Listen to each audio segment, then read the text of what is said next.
Hello and welcome everyone. I'm Tom Bowley, Chief Market Strategist at earningsbeats.com, and this is Trading Places Live. It is Tuesday, May 10th, 2022, and I'm pre-recording this Trading Places Live for just a little bit later this morning. Currently, we have futures trying to rebound a little bit from a harsh day on Monday. Dow Jones futures up 175, S&P 500 futures up 23, NASDAQ futures up a little less than 120. So on a relative basis, looks like NASDAQ trying to get back some of its losses from Monday, its relative losses. Crude oil prices down a little over $1 this morning, down to about $101 a barrel. The U.S. 10-year Treasury yield dipping about 7 basis points. Maybe this will help give the market a little bit of lift. We've seen the yield moving up quite a bit over the past couple of months. This morning, we've got the yield down 7 basis points to 3.01%. So we'll see how all of that plays out. But hopefully a pullback in the yield will help to spur at least a bit of a rally in the in U.S. equities. But we'll see as we make our way through the morning. Before we get into anything, let me go through our agenda for today. We'll start off with that daily market recap, go through not a very good Monday, kind of rough, a lot of selling throughout the day. The S&P 500 dipping below 4,000, not a good look there for sure. Then talking technically, going to walk you through the S&P 500 over different time frames. Then we'll get into sentiment, look at the VIX and the equity only put call ratio, see what's going on there. Earnings spotlight, then we'll wrap up with the 3 you must see. Probably could have the 3,000 you must see. Based on the action yesterday, a lot of stocks really getting hit hard, losing support all over the place. Some of it on pretty significant volume, but we'll go through all that today and maybe a little bit more as well.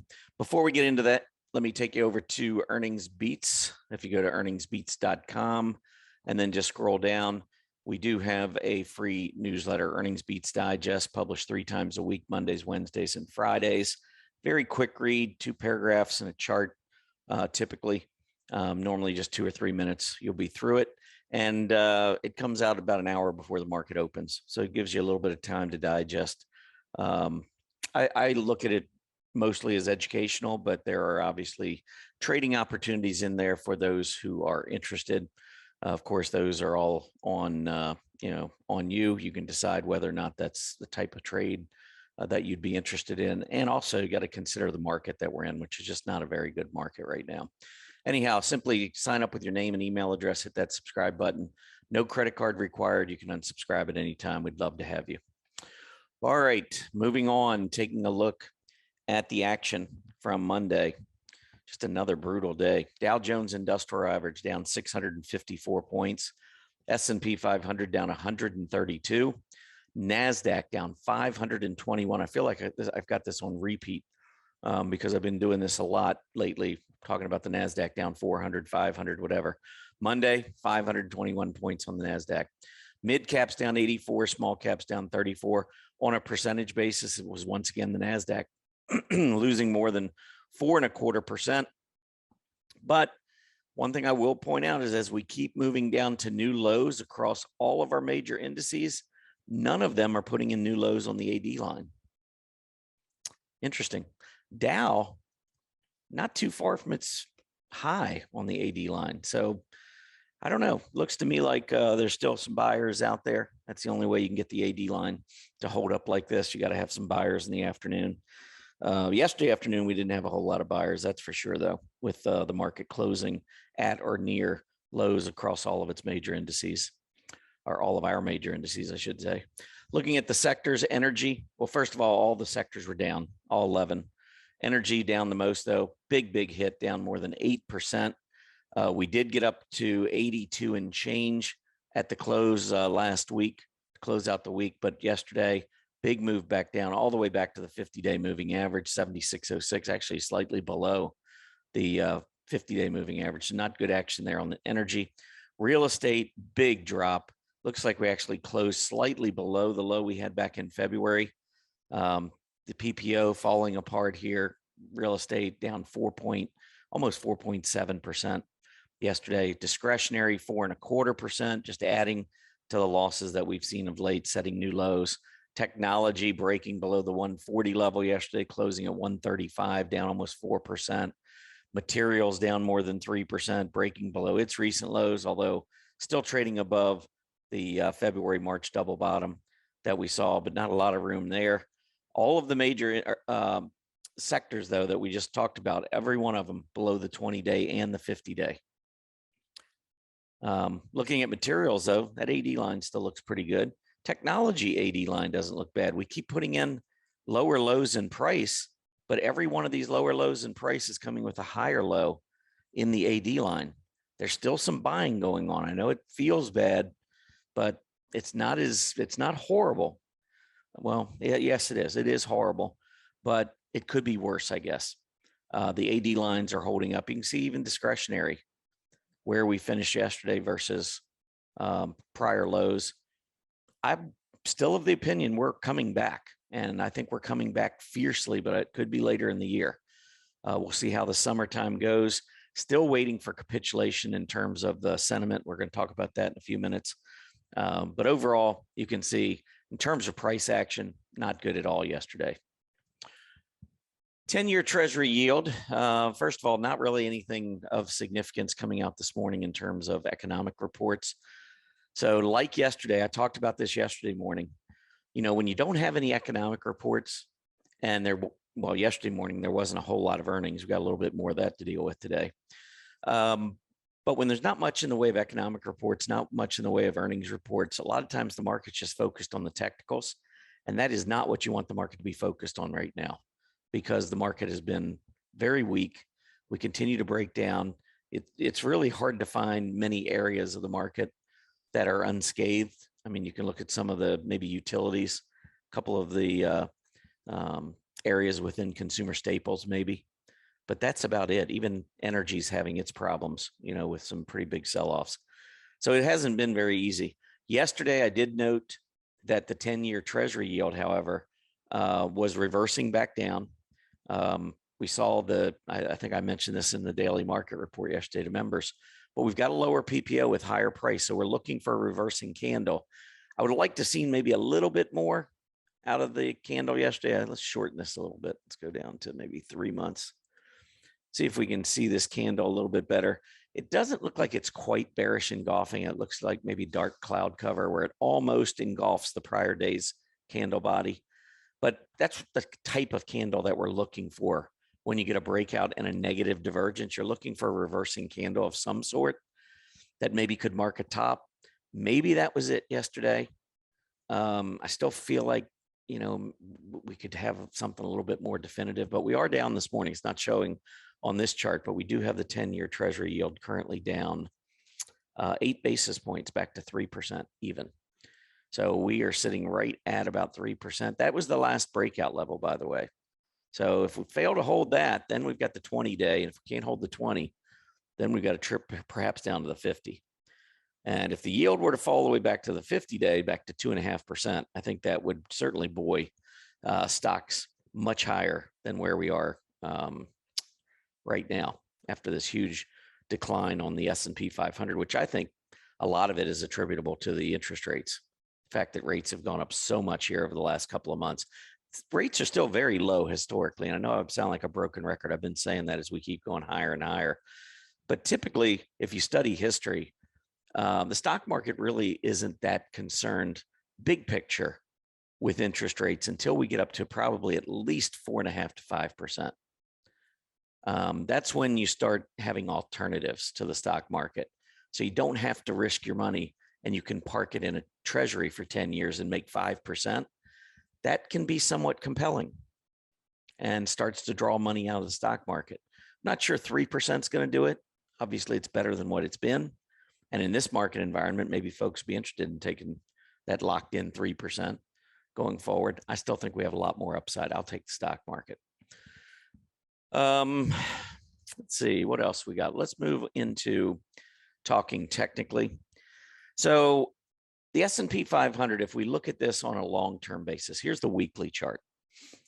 Now, you know, again, we could go back to the beginning of the year. There were a lot of warning signs then. I wrote about them. I talked about them. I indicated at our Market Vision 2022 event. That was back on January 8th. I said minimum downside for me was 4,300. So when we were up here, I was thinking minimum downside based on the signals I was getting. I figured we'd go at least 4,300.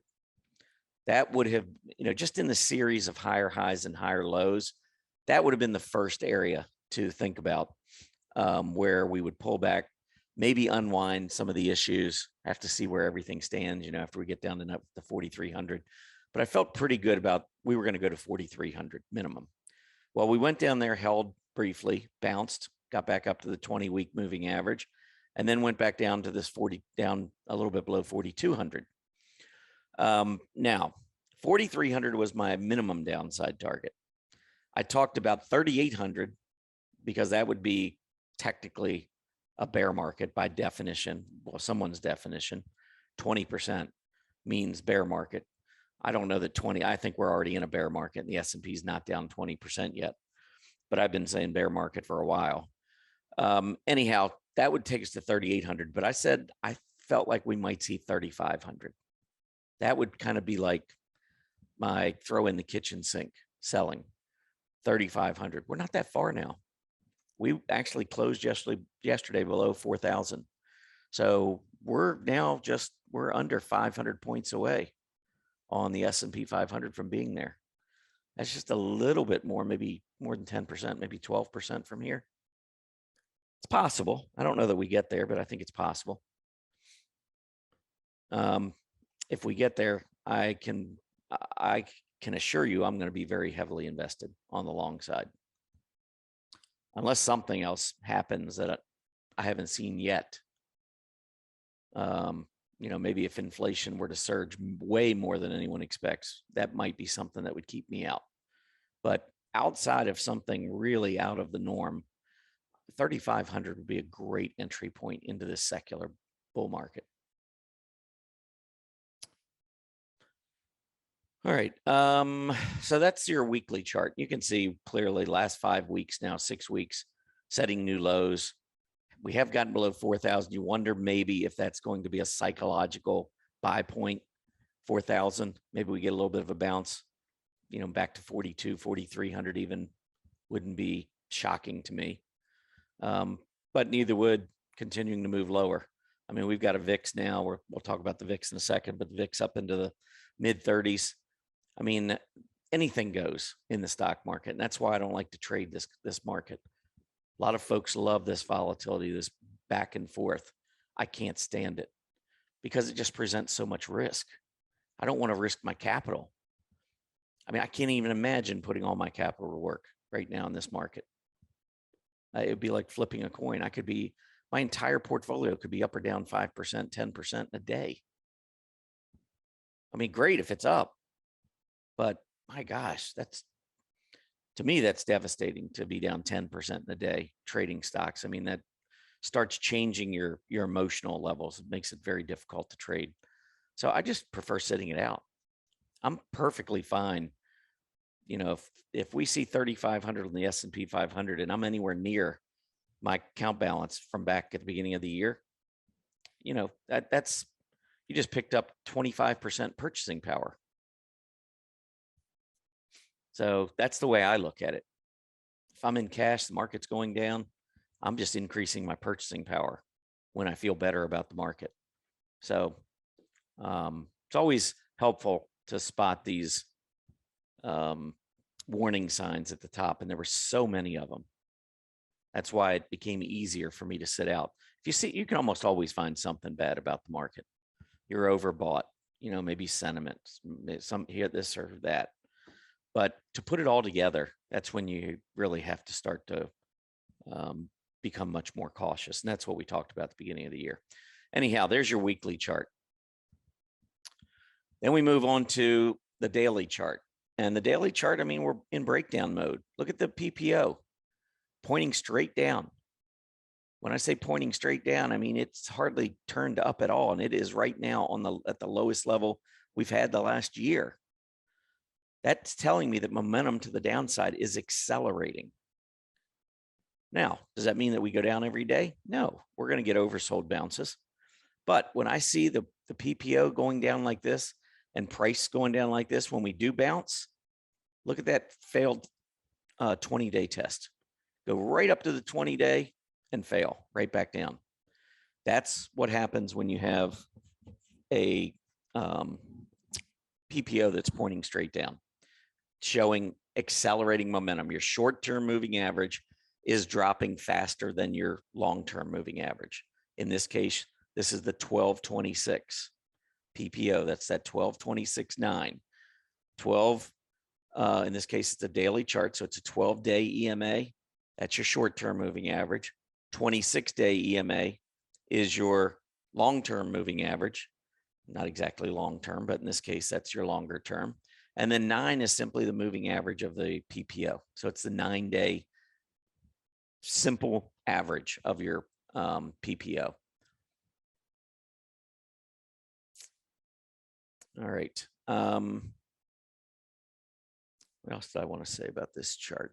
Well, we had this tail down here around just over 4,100. This one came below 4,100, but that really was pretty key support. We had that bounce to the 20-day and then boom, right back down. Again, the AD line still holding up pretty strong. I mean, look at where we were here on the bottom and here on the bottom and here on the bottom. Lower, lower, lower. Higher, higher, higher. There's still, whether you want to view it like this or not, there's still accumulation taking place in the stock market. I believe Wall Street is using this weakness to build its war chest of stocks. And if we look at relative strength, it'll give us a little bit of an idea of which stocks within which areas Wall Street's turning to. You know, some of it's the big companies. You're still seeing nice relative strength in Microsoft.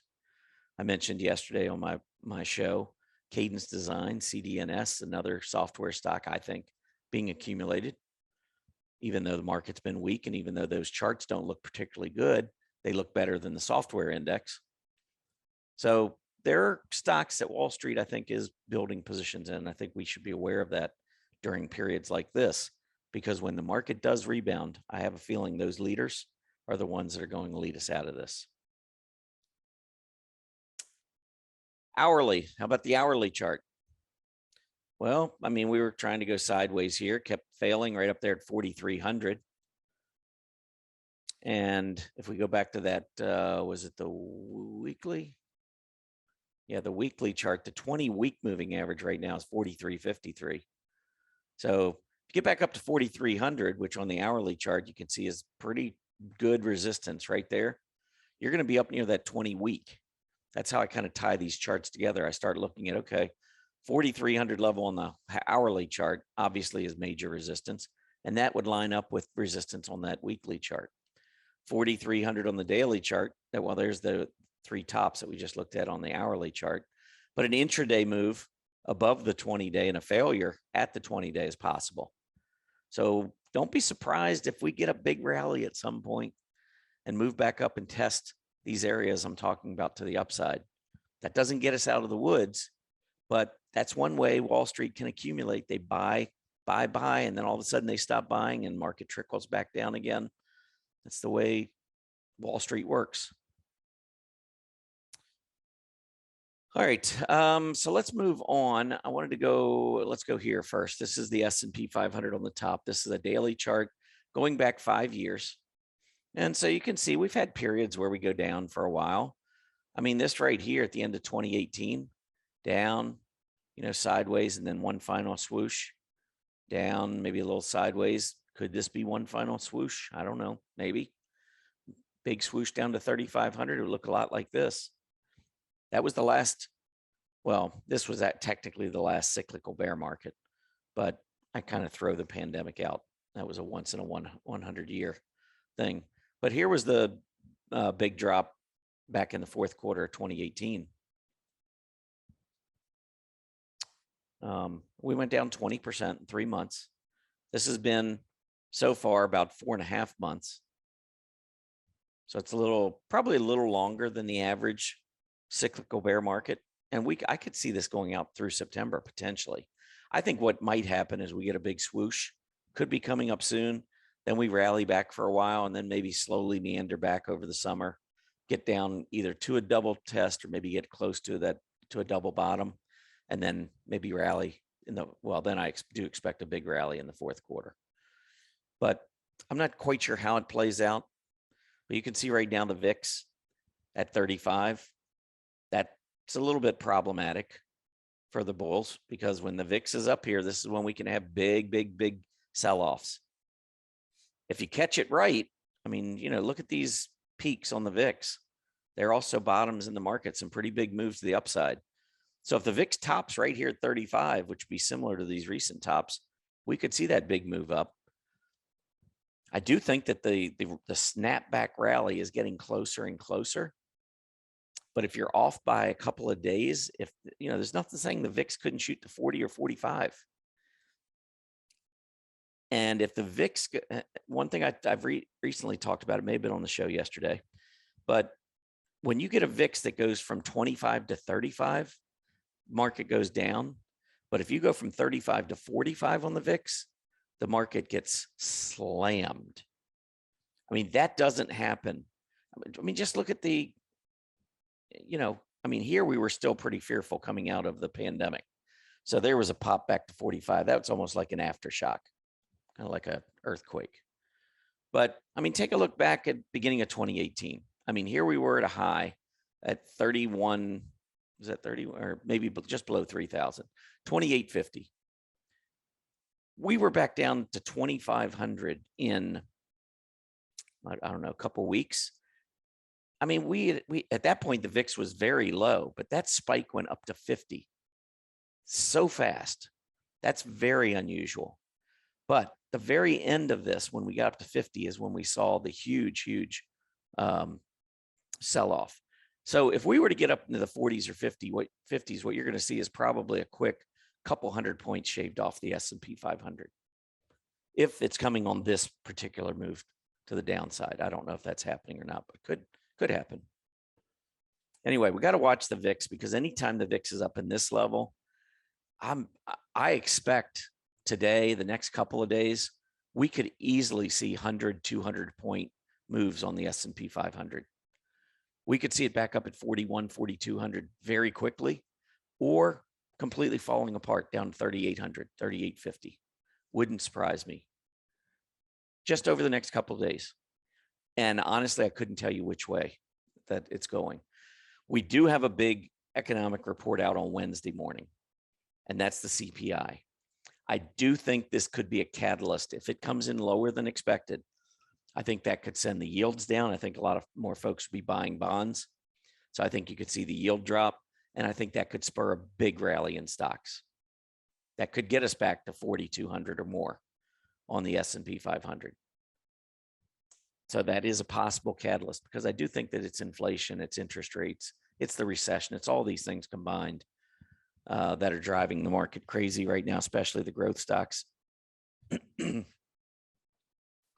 But we'll see.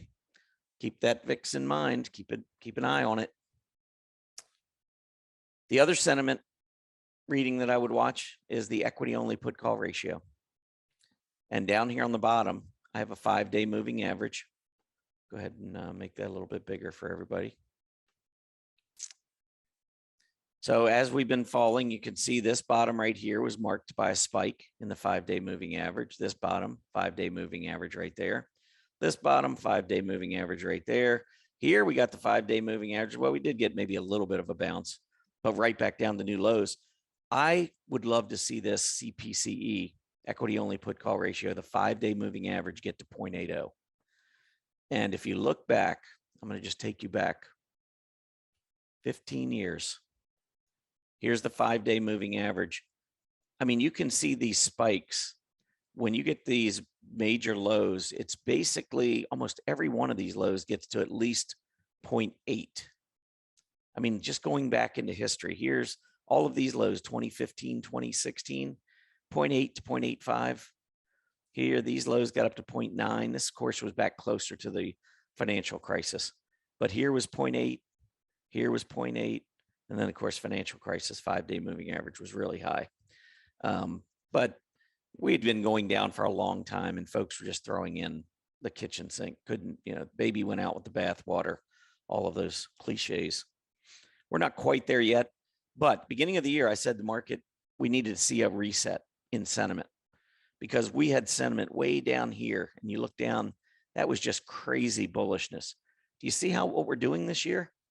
We're slowly resetting sentiment where that fear is growing. It's growing. It's growing. We need, see how this bottom right here launched when fear peaked? This bottom we launched when this fear peaked. Same thing March with the pandemic.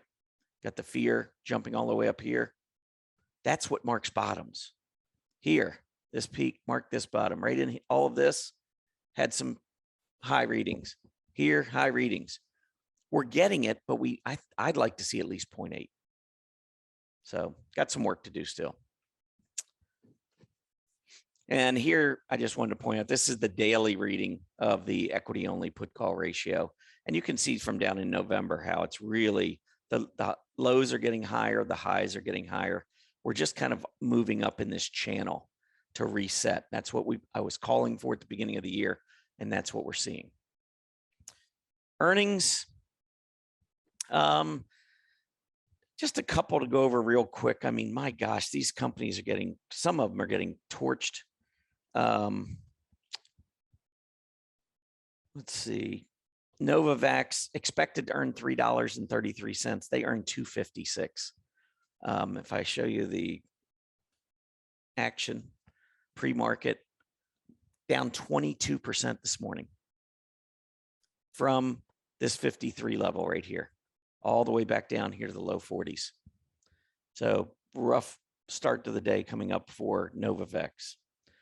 How about Plug Power in the renewable energy space? Down 7% after dropping 14% yesterday. So we were up 1940 or something going into yesterday. And now after earnings today, we're down 1544. Another steep drop, taking out these prior lows. Not a good look here. Upstart.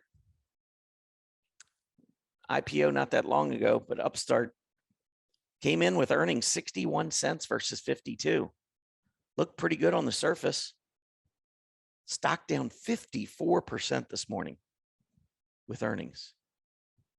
GDRX. They beat 10 cents versus 8 cents. Stock down 37% after hours in pre-market this morning. Now, there were some good ones. We had something like Ring Central. They beat 39 cents versus 34 cents, stock up 5%. So we're getting a little bit of a pop here. But off of this downtrend, I don't really know how much you can trust it. Maybe we get back to that 20-day. But RNG so far holding up pretty well. All right. For the three you must see, I mean, we could go a lot of different ways, but look at Boeing. I mean, Boeing was $190 maybe 2 to 3 weeks ago, 133 now. It's a major company just dropping like a rock. NVIDIA, another company, $290 at the end of March, $170 now. I mean, some of these, it's like a weight loss commercial. These, I dropped 120 pounds in 6.2 days. That's kind of what it looks like on, many of these stocks. It's been pretty rough. Last one I'll show you here, PLTR after earnings yesterday, just absolutely getting slaughtered. $15 stock beginning of April. Now it's 7.5. Rough start here. Anyhow, that's it for me. Appreciate everybody tuning in. I'll be back tomorrow over to Earnings Beats for your next Trading Places Live. Have a great day, everybody. Happy trading. Hey, Grayson Rose here with StockCharts. Thank you so much for watching. I hope you enjoyed that video. If you did, consider giving it a like down below, maybe leave us a comment, and if you're new to the channel, you can subscribe at the link up above. We're gonna bring you daily content from an incredible collection of technical analysts and financial experts.